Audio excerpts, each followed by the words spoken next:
Welcome back, RnR Talk, episode 19, here with the man, Chad Rhoades. 4th of July. Happy 4th, Chad. 4th of July. We got a nice little artwork in the background. We set a nice dark ambiance in the hotel room.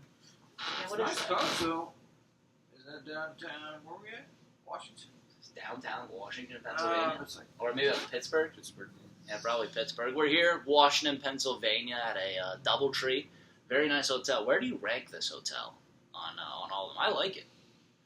I think closer to the top of the mid tier. Yeah. I would put it top tier. What do you think is the top we've been to? Schaumburg's nice. Schaumburg is nice. Obviously, Schaumburg's nice. Lake Erie's nice. Mm-hmm. Both.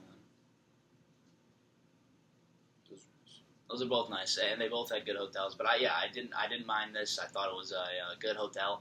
Our shower pressure, at least in my room, could tear off skin. It's ridiculous. We didn't have that. We only had one towel, so I was using some hand towels. Oh over man. there. Yeah, I did that today. I had to do that today. So yeah, when you get one towel, it's crazy. yeah, no, that was pretty ridiculous. But we're here. We're back on another road trip. This is Game 3 that we got coming up tonight against Washington. So we're fresh off games 1 and 2, and we're also been on in like yeah. So we 6 got games. yeah. So we got some good things to talk about. I think we were last on in Schaumburg, right? We were in one of the Schaumburg hotels, maybe.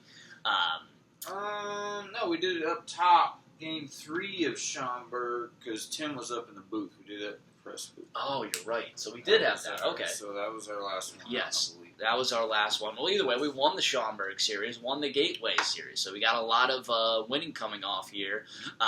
Last 4 series, we've actually won. Just talk me through it. Talk me through what you think turned the team around. I know a little bit of the energy is kind of different here, and it's kind of back to that winning ball club. But what do you think's changed the biggest?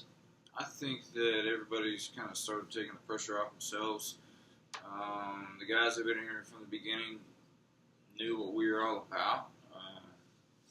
And I think they were all playing roles, and I think that we got in some nice new players that has a lot of good energy that to kind of fill in those supporting roles, to clean up all those little mistakes and all the errors and stuff that we made everything in the year.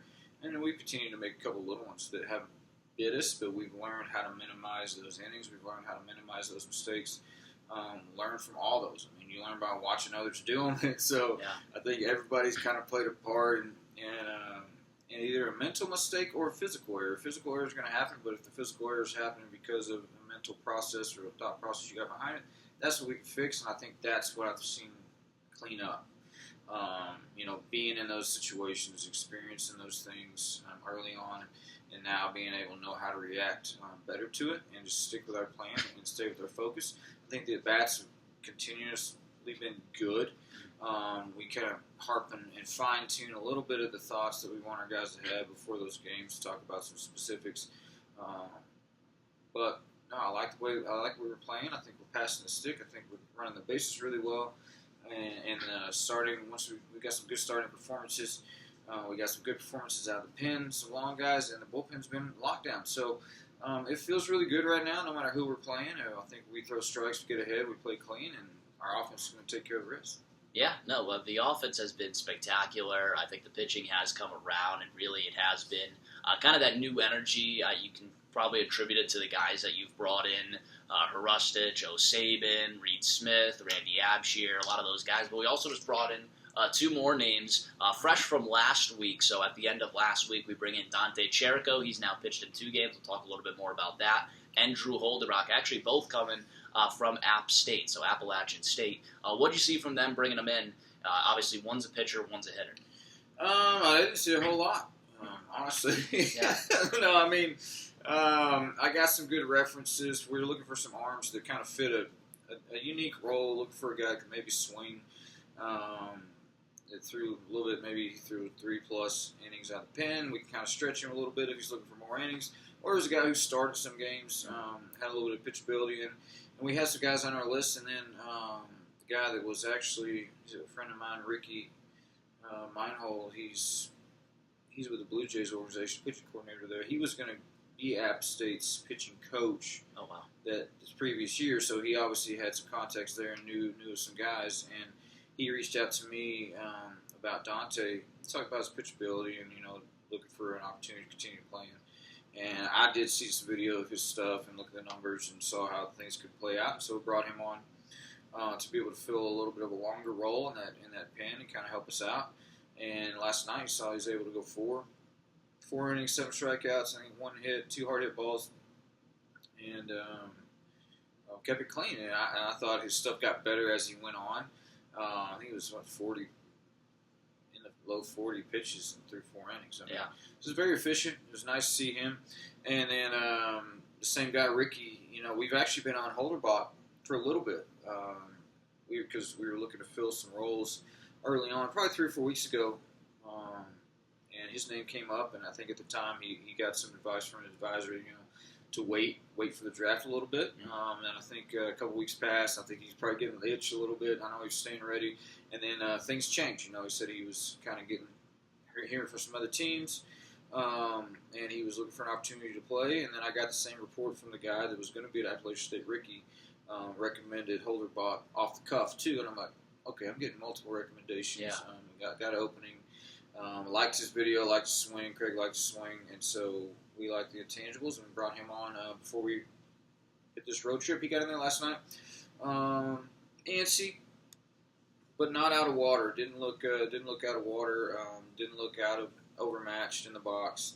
I think he was getting in there going early, just trying to get something going and spark it, kind of prove it. But I thought the bats settled in as the game went on. I thought he looked more comfortable. So I'm excited to see him play and get out there. I thought he looked good out second. I think he puts his body in a good position. So everything those guys have brought in, they're baseball players. I think they fit into the team. They understand the environment. They understand what we're doing. So I think it's only going to add to helping us reach our goal. Yeah, and you mentioned a little bit here. So we saw Drew Holderbach yesterday. A little bit antsy. I know he swung at the first pitch he saw. Was able to just pop it out the first.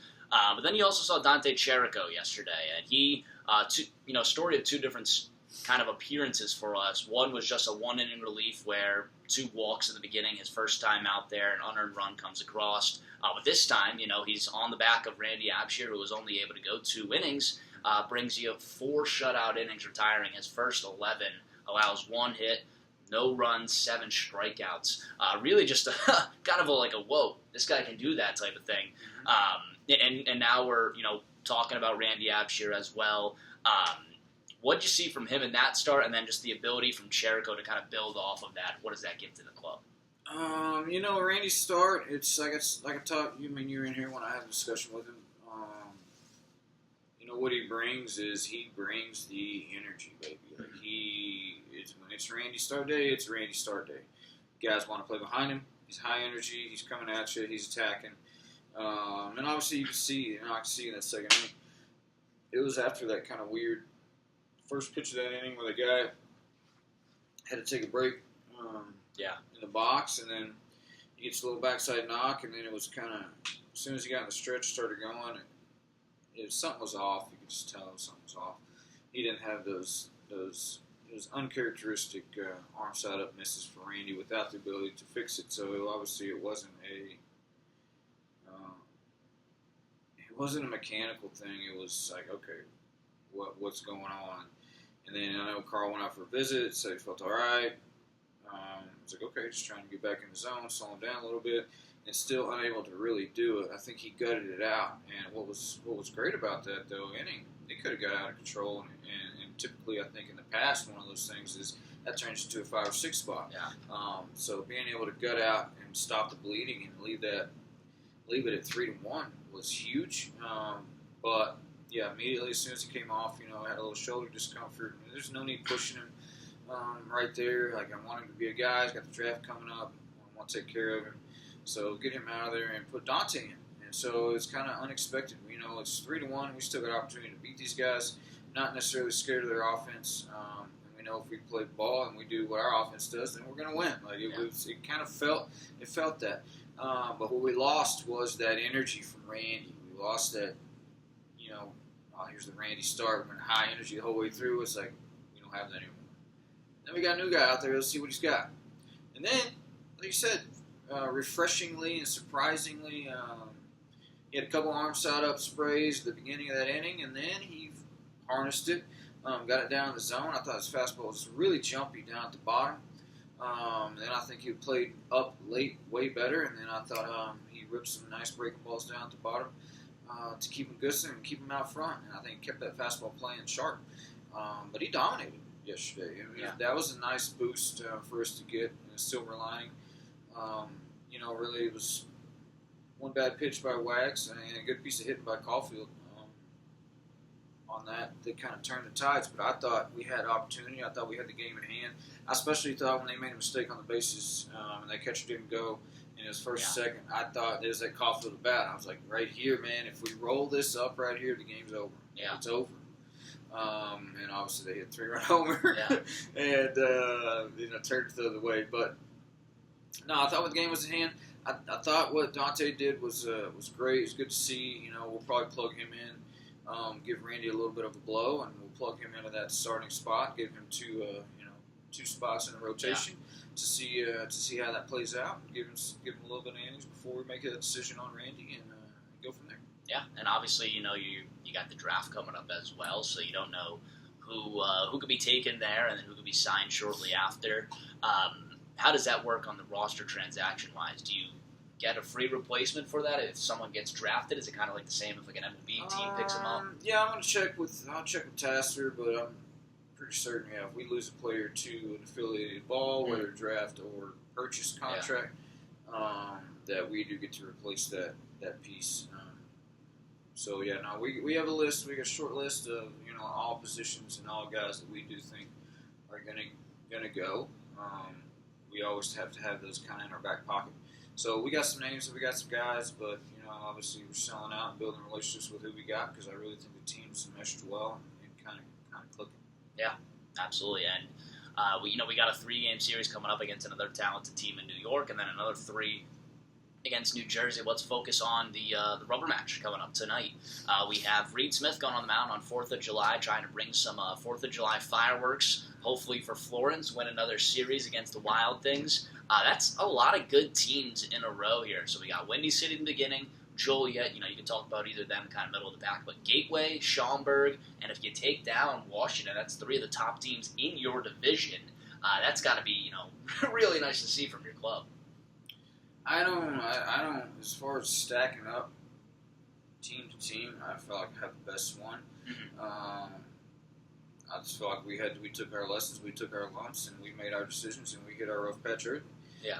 I don't think the season totals of where we're at day in and day out is indicative of how good our team is. I think we're capable of beating any team in this league any single day. Yeah. Obviously things got to go right, got to throw strikes. Starters got to go deep, offense got to be fresh, and offense got to take care of business. You got to play clean, and I think we're completely capable of doing that. And I think we're getting more consistent at doing that. And like I said, we're 46 in, we got 50 left, and 20 more, we're going to be even better. I think 30 more, we're going to be even better. And so by the end of it, I think we're doing all the little things we wanted to do at the beginning that we weren't doing efficiently. I think we're doing those without missing a beat. And if we're doing that, it doesn't matter who we stack up against. I think they're in trouble. Yeah. But no, it's nice to see us play, not playing down or up to the team we're playing. It's just playing our game. That was something I kind of battled with last year, was playing down to the level of a team because of a record, or playing where we would play up with a team because of a record, no matter what ours was. And I think this year is kind of the focus is on ourselves. If we do our job, everybody plays a role to their best capabilities. Everybody's trying to beat us. Like, we just can't beat ourselves. Yeah. And I feel like that's what it is most times. It's, there's a difference between getting beat and losing. And I think there's a lot of those games we've beat ourselves more than we've actually lost to the team that we're playing. Mm-hmm.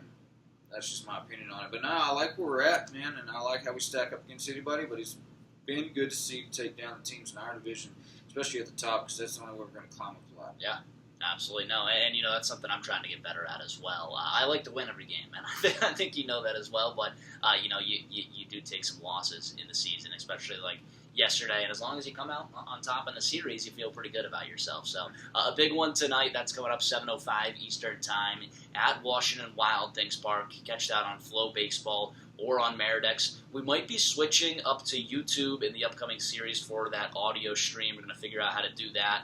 So might get off Meridex and go to our YouTube page. It's still Florence Y'all's Baseball, but stay tuned for that. You can always check that out on the Twitters, Florence_Y'alls, or on Instagram, Florence Y'all's Baseball.